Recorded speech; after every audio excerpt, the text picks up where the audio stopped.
j'ai reçu beaucoup de messages qui me demandaient comment j'ai fait pour rencontrer Rihanna. Je vous explique tout. De base, j'étais montée sur Paris pour un entretien. J'étais même pas au courant qu'elle était encore à Paris à ce moment-là. Mais on a toujours eu ce petit destin lié. J'avais vu 2 jours avant dans une story en fait un pop-up Fenty. Donc je m'étais dit ça doit être au Sephora des Champs.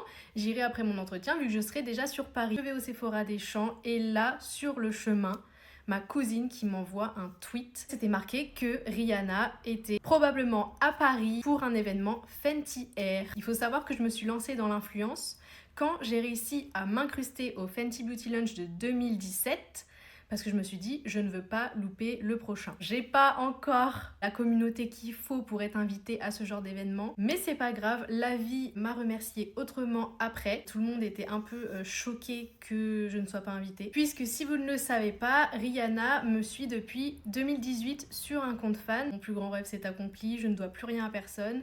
Ma vie a changé à partir de ce jour-là. Moi qui me suis toujours sentie seule, un peu rejetée des autres, là j'étais plus seule. J'avais ma copine Riri avec moi quand ça allait pas. Donc ça fait déjà 7 ans qu'elle me suit et elle m'a suivi probablement parce que elle m'avait vu plusieurs fois avant. Je suis là depuis 20 ans. Donc j'avais 11 ans la première fois que j'ai entendu Riri. Je me souviens que j'allais à l'école primaire et que j'avais entendu Pon de Replay, je crois, à la radio. Et je me suis sentie connectée à cette personne. Ensuite il y a eu le Covid. Je ne l'ai plus vue pendant 4 ans. Alors qu'avant je la voyais à peu près 1 fois à 2 fois par an. Dès qu'elle venait à Paris, j'essayais de la voir. Je l'ai revue à la Fashion Week, mais de très très loin en 2022. Ensuite je l'ai revue en 2023, en juin.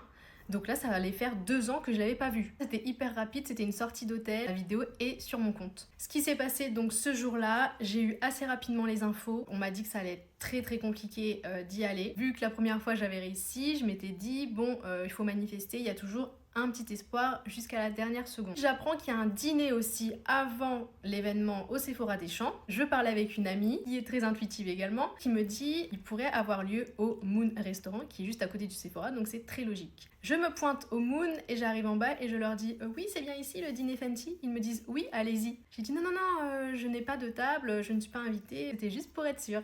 L'événement au restaurant commençait à 19h30, je me suis dit elles vont manger en 1 heure. 1h30, elles vont sortir à 21h et l'événement peut-être au Sephora est prévu pour 22h parce que la dernière fois Riri elle était arrivée vers 23h, 23h30, elle était partie à 1h, 1h30.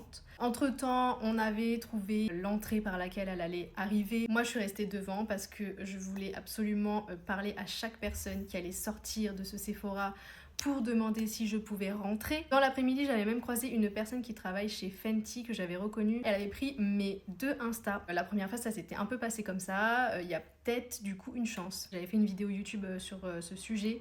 Si jamais vous voulez aller la voir, elle date de 2017.